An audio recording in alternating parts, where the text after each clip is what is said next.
উসমান দেমবেলেকে যারা ডাকত দেম্বুলেস বলে তাদের ভেতরটা নিশ্চয়ই জ্বলে পুড়ে ছাই হয়ে যাচ্ছে। কোটি কোটি টাকা খরচ করে এই দেমবেলেকে কিনেছিল বার্সেলোনা, অথচ স্প্যানিশ ক্লাবটিতে ফরাসি তারকা ছিলেন কেবল হাসপাতালের বেডে। কাতালুনিয়ান ক্লাবটি ছাড়তেই যেন নিজেকে তৈরি করেছেন অপ্রতিরোধ্যভাবে। পিএসজিকে জিতিয়েছেন টানা 2টি চ্যাম্পিয়ন্স লিগ, নিজেও জিতেছেন ফুটবলের ব্যক্তিগত সর্বোচ্চ পুরস্কার ব্যালন দ'র। এবার নাম লেখালেন বিশ্বকাপের ইতিহাসে দ্বিতীয় সর্বোচ্চ দ্রুততম হ্যাট্রিককারী হিসেবে। বিশ্বকাপে নরওয়ের বিপক্ষে যেখানে সবাই ভেবেছিল একটা জমজমাট লড়াই হবে, সেখানে দেমবেলে একাই উড়িয়ে দিয়েছেন ভাইকিংসদের। মাত্র ৩৩ মিনিটেই হ্যাট্রিক। নরওয়ের ডিফেন্ডাররা হয়তো পড়াশোনা করেছেন কিলিয়ান এমবাপ্পেকে নিয়ে, তবে পরীক্ষার খাতা খুলে তারা পেয়েছেন কেবলই দেমবেলেকে।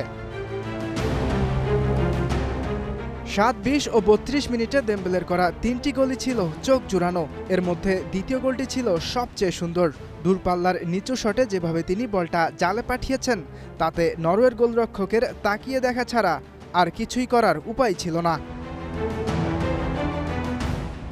আগের ২ বিশ্বকাপ খেললেও কোনো গোল ছিল না দেমবেলের। ২০১৮ বিশ্বকাপে উঁচিয়ে ধরেছিলেন শিরোপা, তবে গোল পাননি কোনো। ২২ বিশ্বকাপে খেলেছেন ফাইনাল, তবুও ছিলেন গোল শূন্য।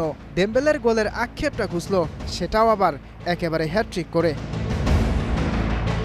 ইয়াসির আরাফাত সবুজ, স্টার প্লে।